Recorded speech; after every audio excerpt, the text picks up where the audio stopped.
Guten Tag, good day, hi.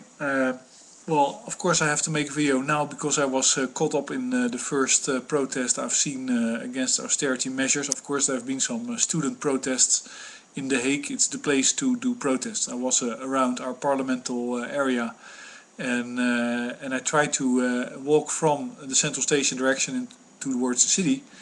And it happened to be that all these musicians and opera singers and people that get subsidies to make beautiful music and art were trying to get in front of Newsport, which is a kind of a cafe where you have news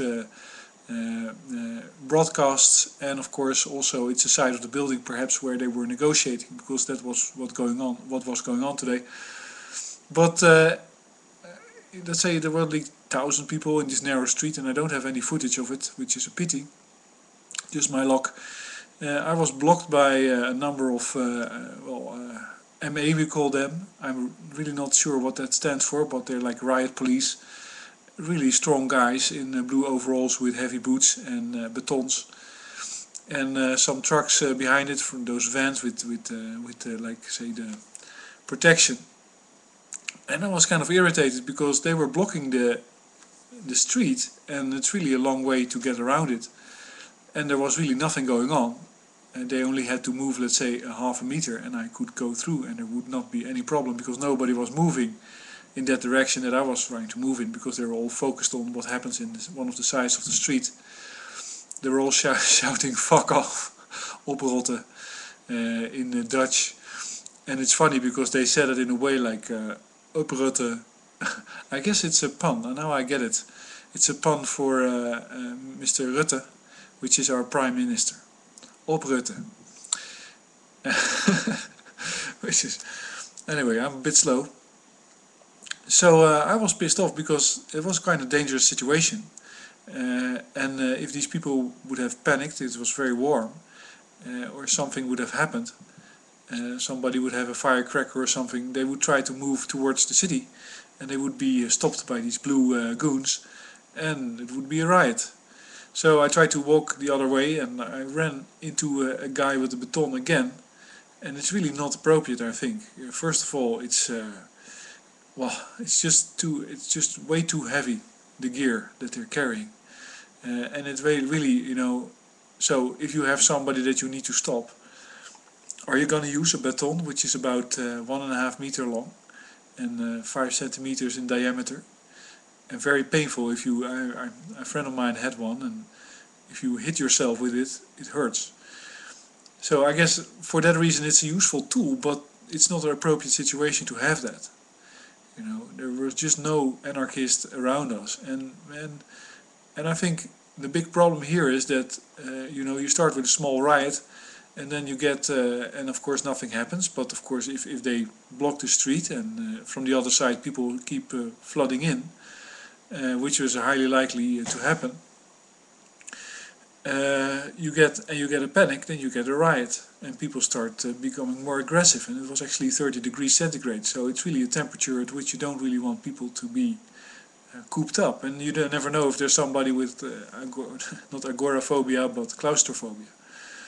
It's really stupid. I think it's really very dumb to take that stance and to employ such visible force, and then also to do something which is completely useless, which is blocking the passage towards the spui from the plane.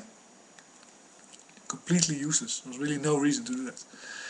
So I was pissed off, and I actually asked one of these guys why he was there, because I really don't think they should be there. I think it's the wrong signal, and I also think that if you have to really watch out, because if the legal system and the police are not communicating anymore, and recently we had a news item where the police was ignoring a ruling by a judge. Well, if you get that type of behavior from the police, then you have a big problem, because either the judge is wrong and the police is right, or the other way around. But you don't have a system that is operating as it should at all. It's very, very serious. And then of course we have a government that is only thinking in terms of austerity, and we have a number of big banks in Holland, of course. We have the Fortis and ABN AMRO and Rabo, and these big banks, they're all being bailed out. and we are dependent on Greece as well. So if Greece goes, Holland goes for a part. And that's all being communicated to our guy that goes, that is our finance guy, meneer De Jager, who really thinks it's a good idea to listen to the banks first. Well, of course there's a point to that in Holland, because we're a very weak country. We don't even have armored vehicles anymore. We've sold our tanks. So if we don't have any control over the banking system or any influence there, then it's going to be very easy to run over us and ignore us completely, because big countries with big banks with armies behind it and oil deals behind it can basically suffocate any other country, and we would become a kind of an island. So it's I do get why we would like to be in control in that way, but I don't get why we are then doing this austerity thing, because we can understand clearly that it's completely useless and completely irrelevant if you compare it to the debt that we have. Anyway, so I was in between a number of people shouting and whistling, and it was quite interesting. It didn't really feel threatening at all. I didn't feel the urge to shout myself, because I was there for completely other business. And actually, personally, I think, well, it's not about the musicians. It's not about this protest. It's about the general trend, which is that you have protests against austerity measures, which are nothing more than redirection of energy away from our country, so we don't have the money to give to these people to spend on the energy.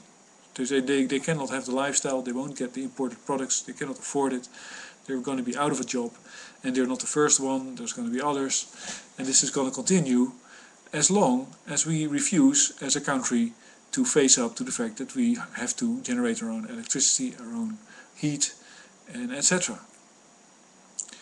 Because if you do that, then you can have your own wealth and nobody can bother with you. But the problem is we have Shell, which is a Dutch company, and it's I think the third company in terms of size around the world still, which is quite impressive, and it fuels a lot of the world economy, and it makes a lot of money doing that, and it's very proud of it, and it doesn't really want to care one bit about the environmental effects, because the industry never does that.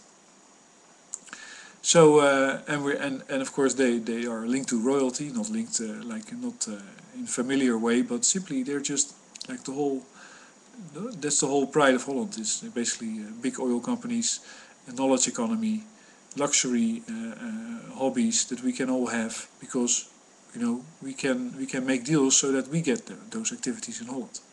We have some patents that are interesting. We have the tulip business, which flies in and out of Holland, which must be hugely expensive in terms of fuel, but nobody cares. I guess all these things are subsidized silently. I'm not sure. I'm not completely knowledgeable about that. And of course we're trying to get to be the gas hub of Europe, which is also, in itself it would be fine. But it's not fine if you know that the world is going to become uninhabitable, unbreathable, unsurvivable because of it. So then it's kind of becomes annoying, because then you're gonna say, well, okay, so this is just about older people that have struggled for a great part of their lives, and now want to have no problems for the rest of it. They simply want to be left alone, have a lifestyle which is doable, and they don't care about what comes after 60 years. And they're gonna try everything to make sure that they can. They're, let's say, the powerful, the owners of society are in an age range which sometimes runs up to 80 years old or something like that, which is ridiculous. And they now own everything, and so they have a choice. They can give it away and be insecure, and of course, you get lots of scary stories about people that hand their houses over to their children and get thrown out and all that stuff. But so there's no trust. Most of the older generation, I believe, think the younger generation is kind of weak. They're not really fighting. Well, of course, it's very hard to keep fighting if you have the feeling, if you suddenly the feeling creeps up to you that you're simply an entertainment for other people, because it's all about consuming oil. You have to really, if you look at society, everything is dependent on oil. And the oil does the work with a little help of some people. And then of course there's a lot of people out of a job because everything is automated. logistics and fabrication and manufacturing of food and so. And it's all being basically corralled and narrowed down into streams of activity that are all optimized, and of course, you know, the banks try to divide activities and the companies try to concentrate them. And then let's say the compromise is to bake bread, let's say, in the middle of Africa, and then do logistically transport it to Europe. So you use a lot of oil by baking bread, and the banks can do all the financial transactions between Europe and Africa, and then everybody's happy. You kind of get like a steady state of the division of profits, of the cut of the whole activity of the business, whatever it is. It doesn't really matter. So if you have a product, let's say I have a toothbrush and it's made out of wood and pig hair, which it used to be, of course, kind of disgusting. But after a while, the oil guy says, hey, listen, you're not using any oil in your toothbrush. That sucks. You know, make it out of plastic. That's cheaper. It's not cheaper, but the oil guy has the oil and he doesn't have to pay for it. So he simply gives it to you and you make your plastic toothbrush. And he gets a piece of the action. And a plastic toothbrush. I don't know. That's the way it works. It's like all these different major franchises, major parts of what drives our economy, the banking system, the energy companies and the oil companies, try to find their way into everything in society, and humans really don't count anymore. Actually, I read today that the extension of the Patriot Act in the US is not signed by the president. It's signed by a robo-sign machine or something like that. Because you know, usually if the president's not there, somebody's going to chase him with the contract, and he has to sign it himself in person. It's very symbolic that the Patriot Act, which is about surveillance and about, let's say, removing the limits of privacy, which is very pro-corporate control, because corporations do retain their privacy, of course. It's like the takeover, and it's done by a machine. Anyway, so I guess I have a bit of a beef with people, police people, that don't have a mind of their own. I simply cannot really. I find they're very, very scary. And I think that it is very important not to really drive the protests, but drive the solution.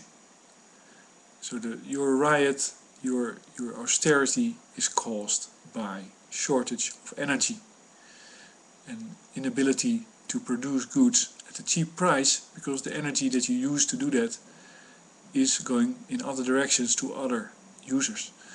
You're not getting it. So the solution is to make it from solar power, wind and geothermal and all that stuff. Wave power is enormous in potential.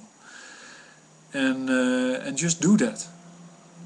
You see, so you basically kind of two ways to protest. One is to stand in the street, and the other one is to find somebody, a producer, that produces something you find useful, and figure out how you can make sure that this person or this company is doing it with renewables, so he's never dependent on oil anymore. Anyway, thanks for listening, and I hope you have a good day.